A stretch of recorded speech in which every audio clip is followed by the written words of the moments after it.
भक्तों, यह कोई मामूली चंद्र ग्रहण नहीं है, बल्कि बहुत ही घातक चंद्र ग्रहण होने वाला है। अब तो क्या आप जानते हो कि भक्तों, 3 मार्च की रात एक ऐसी रात होने वाली है जो अगले 100 सालों तक दोबारा लौटकर नहीं आएगी। आकाश में एक ऐसा खौफनाक और चमत्कारी खेल होने जा रहा है जिसे देखकर बड़े बड़े ज्योतिषियों के भी पसीने छूट गए हैं। 100 साल बाद एक ऐसा महासंयोग बन रहा है जब राहु और केतु की काली छाया चंद्रमा को पूरी तरह से निगलने के लिए तैयार है। लेकिन इस भयानक अंधकार के बीच 4 राशियों के लिए कुबेर का खजाना खुलने वाला है। हां, आपने बिल्कुल सही सुना।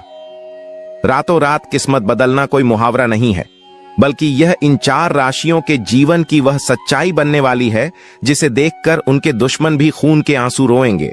लेकिन सावधान, अगर आपकी राशि इन 4 राशियों में से एक है तो खुश होने से पहले एक बहुत बड़ा रहस्य जान लेना आपके लिए जीवन और मृत्यु का सवाल बन सकता है। इसलिए इस वीडियो को शुरू से लेकर अंत तक देख लेना और अच्छे से जान लेना। साथ में आपको इस दिन कुछ ऐसे काम है जो इन राशि वालों को भूल कर भी नहीं करनी है। चलिए, सबसे पहले हम आपको वह बड़ी बड़ी से बता देते हैं और फिर हम आपको सभी जानकारी बारी बारी से बताते हुए चलेंगे। अगर आपने अभी तक महायोग टीवी चैनल को सब्सक्राइब ना किया हो तो जरूर कर लीजिए।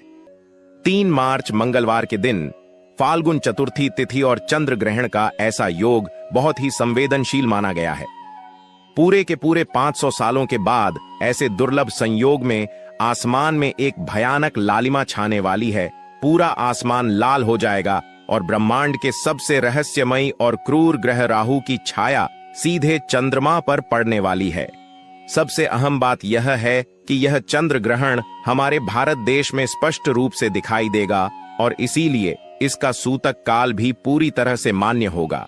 इसलिए दोस्तों, इस चंद्र ग्रहण को हल्के में लेने की भूल बिल्कुल भी ना करें तो अच्छा है, क्योंकि यह बहुत ही घातक और भयानक चंद्र ग्रहण साबित होने वाला है, खासकर गर्भवती महिलाओं के लिए। इसलिए आज ही हो जाएं। सावधान, बाद में मत कहना कि हमने बताया नहीं। दोस्तों, हमारा काम आपको एक सही सलाह देने का है और आपको एक सही रास्ता दिखाने का है।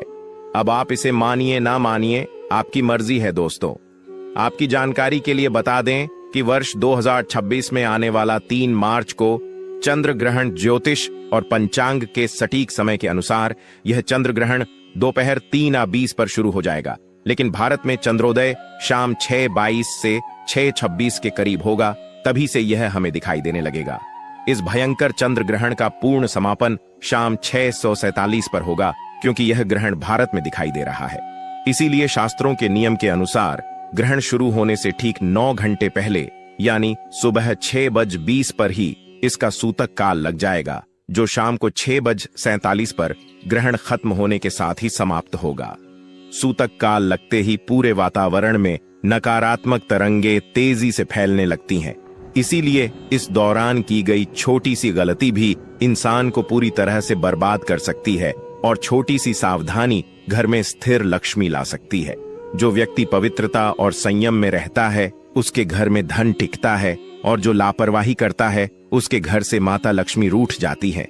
इसलिए दोस्तों, फैसला आपके हाथ में है कि आप अपने घर की बर्बादी चाहते हैं या धन आने के सभी रास्ते खोलना चाहते हैं। यह आपकी मर्जी है। चलिए, हम आपको इसके पीछे की उसे प्राचीन कथा को बता देते हैं, जिससे कि यह चंद्र ग्रहण इतना कहां तक होता है, इस पूरे ब्रह्मांडीय रहस्य की शुरुआत होती है। देवता और दानव मिलकर अमर होने का अमृत पाने के लिए समुद्र मंथन कर रहे थे। जब अमृत कलश बाहर आया तो भगवान विष्णु ने मोहिनी रूप धारण किया ताकि देवताओं को अमृत पिलाया जा सके। लेकिन स्वराणु नाम का एक बेहद चालाक दानव देवताओं का रूप धरकर उनके बीच छुपकर बैठ गया। जैसे ही उसने अमृत की कुछ बूंदें अपने गले के नीचे उतारी, सूर्य और चंद्रदेव ने उसे तुरंत पहचान लिया। उन्होंने उसी समय भगवान विष्णु को इशारा कर दिया और भगवान ने बिना एक पल गवाए अपने सुदर्शन चक्र से उसी पल स्वर भानु का सिर धड़ से अलग कर दिया। लेकिन क्योंकि अमृत उसके गले तक पहुंच चुका था, उसका सिर और उसका धड़ दोनों हमेशा के लिए अमर हो गए। सिर को राहु कहा गया और धड़ को केतु। उस दिन से राहु और केतु सूर्य और चंद्रमा के सबसे बड़े दुश्मन बन गए। यही कारण है कि जब भी मौका मिलता है राहु चंद्रमा को निगलने की कोशिश करता है, और इसी क्रूर हमले को हम चंद्र ग्रहण कहते हैं। जब ब्रह्मांड में अमृत और विष का यह महाटकराव हो रहा हो, तो धरती पर मौजूद इंसान भी इसके खतरनाक असर से नहीं बच सकते। लोग अक्सर अनजाने में कई भयंकर गलतियां कर बैठते हैं, जिनका खामियाजा उन्हें लंबे समय तक भुगतना पड़ता है। सबसे बड़ी भूल लोग ग्रहण के सूतक काल को लेकर करते हैं। सुबह 6:20 पर सूतक लगते ही आपको अपने घर के मंदिर के कपाट तुरंत बंद कर देने चाहिए, और मूर्तियों को भूलकर भी स्पर्श नहीं करना चाहिए। देवताओं की मूर्तियां भी इस नकारात्मक ऊर्जा से मलिन हो सकती हैं। जो लोग सूतक काल में पूजा पाठ के नियम तोड़ते हैं, उनके घर की सकारात्मक ऊर्जा उसी समय पूरी तरह खत्म हो जाती है। अन्न और जल को लेकर भी लोग भारी लापरवाही बरतते हैं। ग्रहण के दौरान खाना पकाना और खाना दोनों ही शास्त्रों में सख्त मना है। आधुनिक विज्ञान भी अब इस बात को मानता है कि ग्रहण के समय चंद्रमा की गुरुत्वाकर्षण शक्ति में अचानक बदलाव आता है, जिससे सूक्ष्म जीवों और बैक्टीरिया के बढ़ने की रफ्तार कई गुना तेज हो जाती है। जो खाना ग्रहण से पहले पकाकर रखा गया है, वह ग्रहण के दौरान विषैला और दूषित हो जाता है। अगर आप उस भोजन को खाते हैं तो शरीर में बीमारियां घर कर लेती हैं और मन अशांत हो जाता है। इसीलिए सूतक काल शुरू होने से पहले ही खाने पीने की चीजों में, पानी के मटकों में और दूध में तुलसी के पत्ते डाल देने चाहिए। तुलसी के अंदर इतनी शक्तिशाली आध्यात्मिक तरंगे होती हैं जो किसी भी नकारात्मक ऊर्जा को जड़ से खत्म कर सकती हैं।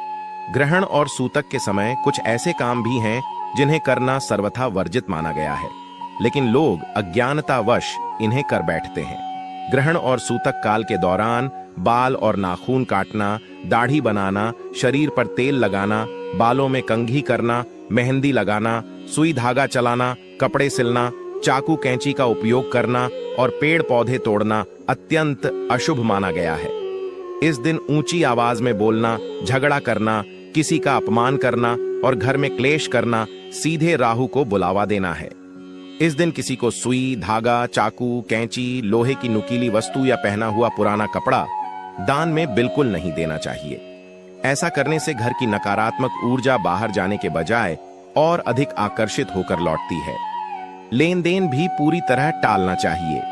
ना उधार दें और ना ही उधार लें, क्योंकि शास्त्र कहते हैं ग्रहण के समय दिया गया धन लौटने में भारी कठिनाई देता है और इंसान कर्जे के दलदल में फंसता चला जाता है। मांस, मदिरा, नशा और तामसिक भोजन का तो पूरी तरह त्याग कर देना चाहिए। गर्भवती महिलाओं को इस समय बहुत अधिक सावधानी बरतनी चाहिए। एक अजन्मा बच्चा अपनी मां के गर्भ में ब्रह्मांड की ऊर्जाओं को सबसे तेजी से अपनी ओर खींचता है।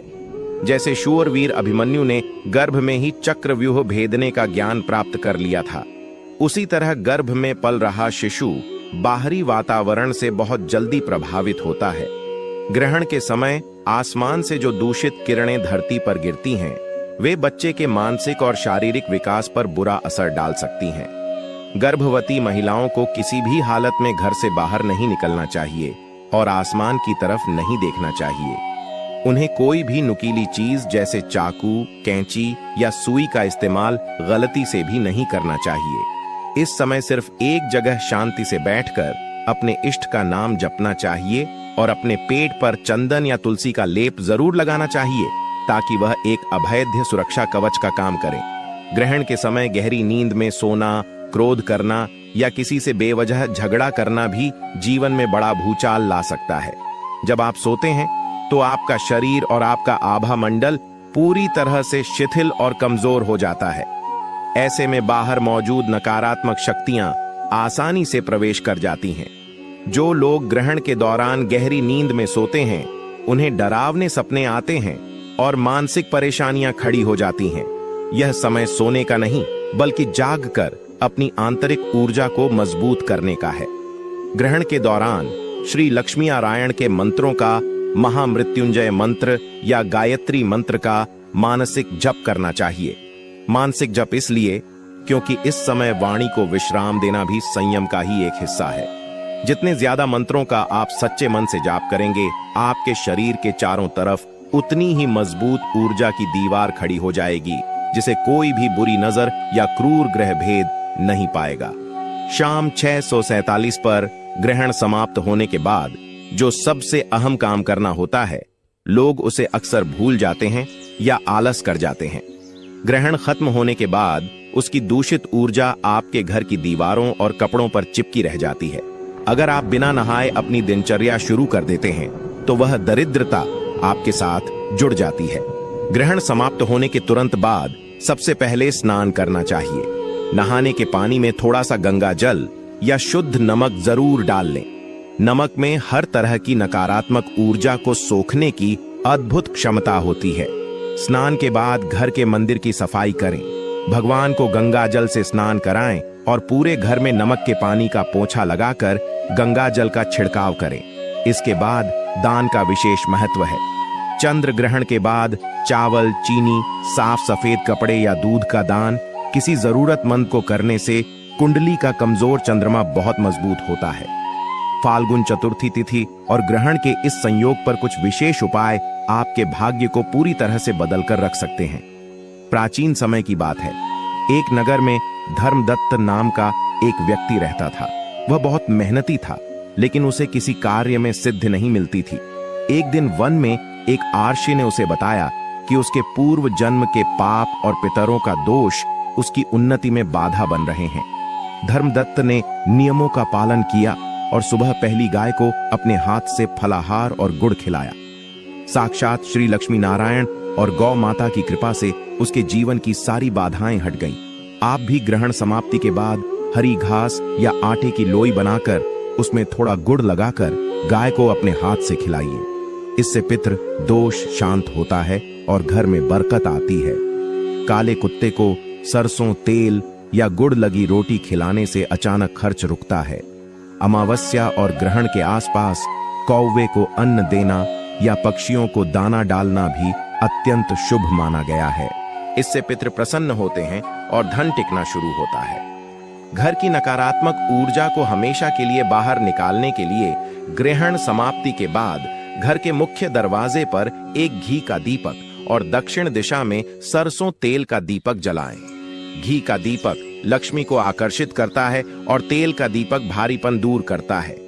धन प्राप्ति के लिए रात को एक कटोरी चावल में एक सिक्का रखकर भगवान के सामने रख दें और अगले दिन वह सिक्का अपनी तिजोरी या पर्स में रख लें। कर्ज से मुक्ति पाने के लिए एक पान के पत्ते पर थोड़ा सा सिंदूर और एक लौंग रखकर हनुमान जी के मंदिर में चुपचाप रखाएं और मन ही मन अपना भार हल्का करने की प्रार्थना करें। अगर कोई दुश्मन आपको बहुत परेशान कर रहा है तो रात को सोने से पहले एक कागज पर उसका नाम लिखकर उस पर हल्दी का तिलक लगाएं और भगवान के सामने रखकर कहें कि जो उचित हो वही हो। फिर अगले दिन उसे बहते पानी में प्रवाहित कर दें। यह सब उपाय आपको चुपचाप और पूरी श्रद्धा के साथ करने हैं। दिखावा बिल्कुल नहीं करना है। सत्य और ज्ञान ही वह रोशनी है जो हमें अज्ञानता के गहरे अंधकार से बाहर निकाल सकती है। ब्रह्मांड के इस रहस्यमय खेल में सही समय पर उठाए गए कदम ही आपको सफलता के मार्ग पर ले जाएंगे। श्री लक्ष्मी नारायण आप सभी की हर जरूर करने के लिए संकट से रक्षा करें और आपका पूरा जीवन मंगलमय हो। कहा जा रहा है कि इस ग्रहण के प्रभाव से 6 राशियों का भाग्य अचानक करवट लेने वाला है।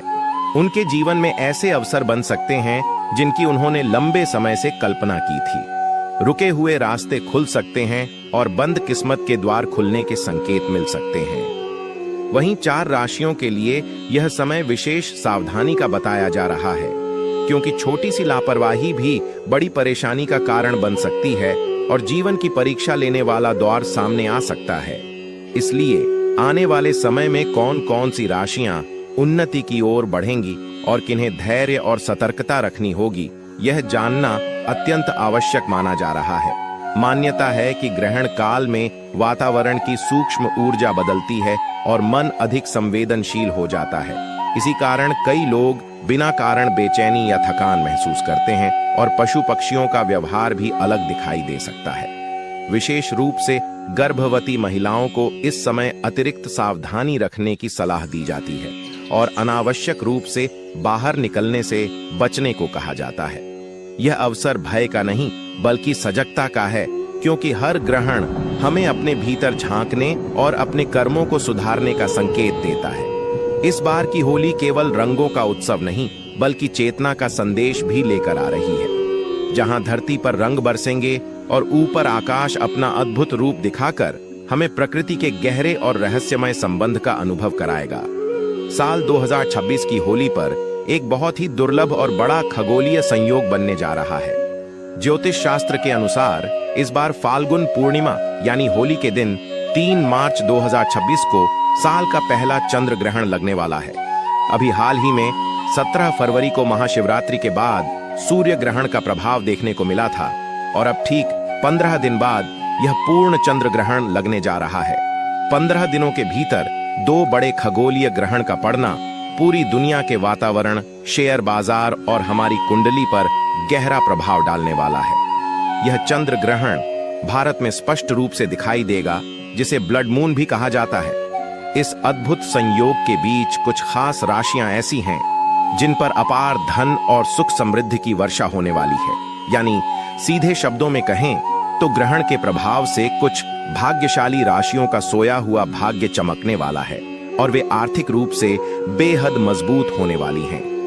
हिंदू पंचांग के अनुसार फाल्गुन पूर्णिमा की शुरुआत 2 मार्च की शाम से होकर 3 मार्च की शाम तक रहेगी।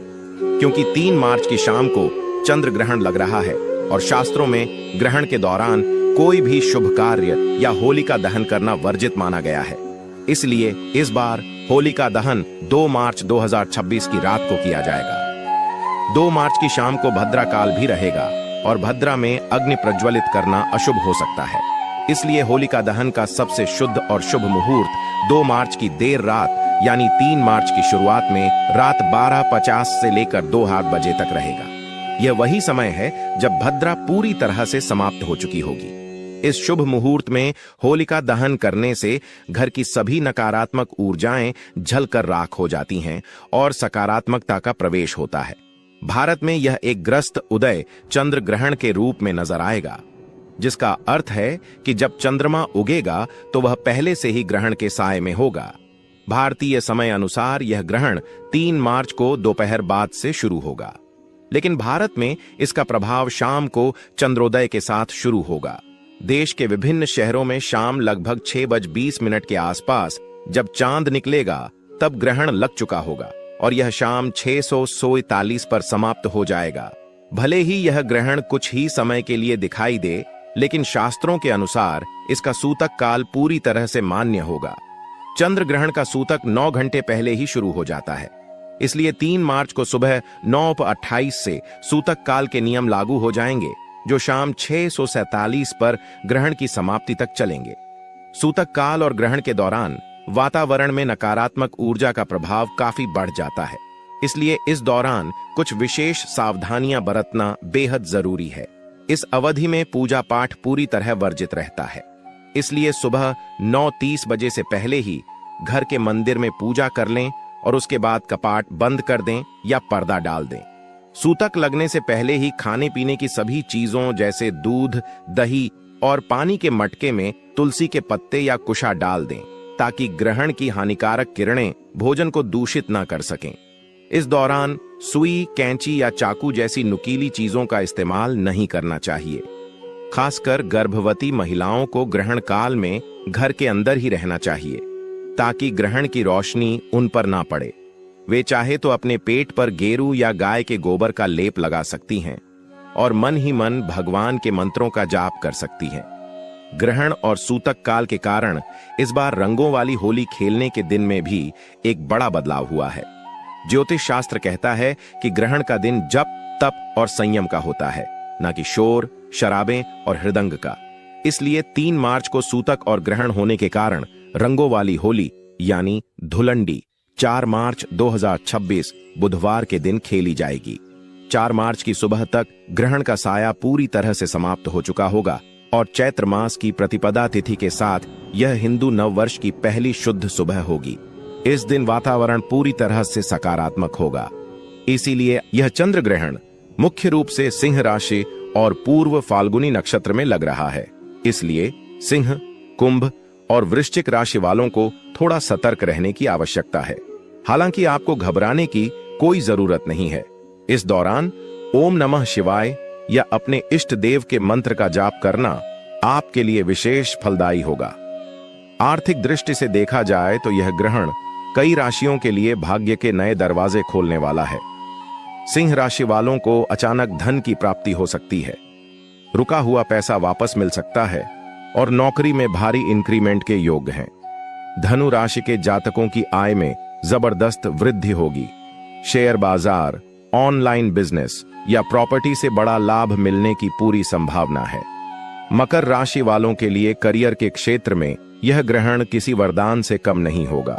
नई नौकरी और सरकारी क्षेत्र से जुड़े लोगों को भारी धन लाभ मिलेगा। वृषभ राशि वालों का कोई पुराना कर्ज चुकता होगा और पारिवारिक सहयोग से आर्थिक स्थिति मजबूत होगी। कुल मिलाकर जिन लोगों ने ईमानदारी से मेहनत की है, उनके लिए यह समय करोड़पति बनने या अपार धन संपदा प्राप्त करने के मजबूत योग बना रहा है। ग्रहण के मोक्ष काल के बाद यानी 3 मार्च की शाम 647 के बाद कुछ नियमों का पालन करना जीवन में बहुत फलदायी माना जाता है। ग्रहण समाप्त होते ही तुरंत स्नान करें और नहाने के पानी में थोड़ा सा गंगा जल अवश्य मिलाएं। पहने हुए कपड़ों को दोबारा ना पहने और उन्हें अच्छे से धो लें। पूरे घर और मुख्य द्वार के साथ साथ मंदिर में गंगा जल छिड़क कर शुद्धिकरण करें।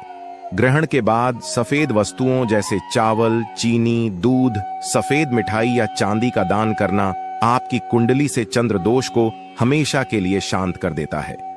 इस प्रकार सही नियमों और संयम के साथ यदि इस ग्रहण काल को बिताया जाए तो यह कोई संकट नहीं, बल्कि आपके जीवन में अपार सुख, शांति और समृद्धि लेकर आने वाला एक बेहतरीन अवसर साबित होगा।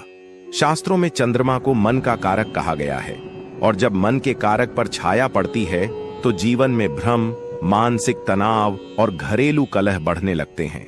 बना बनाया काम अटक जाता है, घर में बिना कारण अशांति बढ़ने लगती है और पैसा पानी की तरह बहने लगता है। परंतु यही वह समय है जब छिपा हुआ अवसर भी जन्म लेता है। हमारे मुनियों ने ग्रहण और पूर्णिमा की रात को भय का समय नहीं बल्कि सिद्धि और साधना का समय बताया है। उन्होंने कहा है कि जब चंद्र ग्रहण और पूर्णिमा का संयोग हो तब सेवा और दान का प्रभाव कई गुना बढ़ जाता है। विशेष रूप से गौ सेवा को इस काल में अत्यंत फलदायी माना गया है, क्योंकि गौ माता को समस्त देवत्व का आधार कहा गया है। ग्रहण के दौरान वातावरण में जो नकारात्मकता और भारीपन फैलता है, उसे संतुलित करने का एक सरल मार्ग है करुणा और श्रद्धा के साथ की गई सेवा। यही कारण है कि भविष्य पुराण और स्कंद पुराण जैसे ग्रंथों में ग्रहण काल और पूर्णिमा के पर्व पर किए गए दान को करोड़ गुना फलदायी बताया गया है। लेकिन सावधान, यह उपाय केवल किसी को दिखाने के लिए नहीं है, यह मौन और नियम का साधन है। ग्रहण लगने के बाद का समय और पूर्णिमा की रात का समय अत्यंत संवेदनशील माना जाता है। इस दौरान मन को शांत रखकर बिना किसी को बताए श्रद्धा के साथ गौ माता को सात्विक वस्तु अर्पित की जाती है। कहा जाता है कि जब आप शांत भाव से यह अर्पण करते हैं तो आपके भीतर की नकारात्मकता समाप्त हो जाती है और भाग्य के बंद द्वार धीरे धीरे खुलने लगते हैं। परंतु यदि इसमें दिखावा हो, शोर हो या अहंकार हो तो इसका प्रभाव क्षीण हो जाता है। इसलिए इस रहस्य का मूल बाहरी वस्तु में नहीं बल्कि आपकी भावना में छिपा है। चंद्र ग्रहण हमें यह भी सिखाता है कि जीवन में उतार चढ़ाव स्थायी नहीं होते। कुछ समय के लिए चंद्रमा छिपता है, फिर अपनी पूर्ण शीतलता के साथ प्रकट होता है। उसी प्रकार यदि मनुष्य इस समय को आत्मचिंतन और सेवा में लगाता है तो उसके जीवन का अंधकार भी छन सकता है। गौ माता को अर्पित की गई वह विशेष सात्विक वस्तु केवल भोजन नहीं बल्कि आपके संकल्प का प्रतीक है। वह संकल्प कि अब जीवन में दरिद्रता नहीं रहेगी, अब घर में कलह और मानसिक संताप नहीं रहेगा, अब सम्मान और समृद्धि का प्रकाश लौटेगा। कहा जाता है कि ग्रहण काल और पूर्णिमा की रात में की गई प्रार्थना सीधा सूक्ष्म लोक तक पहुंचती है, क्योंकि उस समय मनुष्य का अवचेतन मन अधिक जागृत होता है। जब आप श्रद्धा से चंद्रदेव का स्मरण करते हैं और गौ सेवा करते हैं तो यह केवल धन प्राप्ति का उपाय नहीं रहता बल्कि यह मानसिक बल बढ़ाने का माध्यम बन जाता है। और जब मनोबल जागृत होता है तो परिस्थितियां भी बदलने लगती हैं। इसीलिए 3 मार्च का यह चंद्र ग्रहण और फाल्गुन पूर्णिमा आपके लिए एक चेतावनी भी है और एक अवसर भी। यदि आपने इसे सामान्य दिन समझकर यूं ही जाने दिया तो शायद वही पुरानी मानसिक चिंताएं बनी रही। लेकिन यदि आपने इस काल की महत्ता को समझकर श्रद्धा और नियम के साथ यह विशेष सेवा कर ली तो जीवन की दिशा बदल सकती है। अंधकार के बीच छिपा यही प्रकाश आपके भाग्य को नया मोड़ दे सकता है और यही वह गढ़ रहस्य है जिसे बहुत कम लोग जानते हैं, और जो समझ लेता है वह अपने जीवन में सकारात्मक परिवर्तन का साक्षी बनता है। आज के वीडियो में हम आपको एक ऐसी गुप्त रहस्यमयी चीज के बारे में बताने जा रहे हैं जिसे गाय माता को अगर कोई व्यक्ति फाल्गुन पूर्णिमा और चंद्र ग्रहण के दिन चुपचाप खिला देता है तो उस व्यक्ति की विजय निश्चित हो जाती है, यानी उसे हर कार्य में सफलता मिलने लगती है। उसके जीवन में चल रही सभी परेशानियों से उसे मुक्ति मिल जाती है, क्योंकि फाल्गुन मास की यह पूर्णिमा कोई साधारण तिथि नहीं होती। यह तिथि भगवान सत्यनारायण और चंद्रदेव की पूर्ण कृपा पाने के लिए समर्पित होती है। शास्त्रों के अनुसार इसी पूर्णिमा के दिन चंद्रमा अपने पूर्ण प्रभाव में होकर भी ग्रहण से ग्रस्त होता है, जिससे राहु केतु सक्रिय हो जाते हैं। इस मोक्ष दिलाने वाली तिथि पर अगर आप गौ माता को यह एक चीज गुप्त तरीके से खिला देते हैं तो आपकी जन्म जन्मांतर की गरीबी और असफलता दूर हो जाती है। इस वीडियो को बड़े ध्यान से देखिएगा और अंत तक देखिएगा। अगर आपने काट पीट कर वीडियो देखा तो नुकसान आपका ही है, क्योंकि दोस्तों कोई साधारण सी चीज हम आपको नहीं बताने जा रहे हैं। यह एक ऐसी रहस्यमयी चीज है जो हमारे शास्त्रों के भाव में छिपी है। यह एक चीज आपके भाग्य को पूरी तरह से बदल कर रख देगी। इस एक चीज का फल पाने वाला व्यक्ति कभी अकाल, मृत्यु या भय का शिकार नहीं होता। और अगर गाय माता को प्रतिदिन ना खिला पाएं तो आप इस पूर्णिमा और ग्रहण के दिन खिलाकर पूरे साल का फल प्राप्त कर सकते हैं। 3 मार्च को फाल्गुन पूर्णिमा और ग्रहण पड़ रहा है और इस दिन किया गया छोटा सा कर्म भी जीवन में बड़ा बदलाव लाता है। दोस्तों, पूर्णिमा और ग्रहण का नाम ही पूर्णता और शुद्धि है, यानी जो आपका हर प्रकार से कल्याण करे।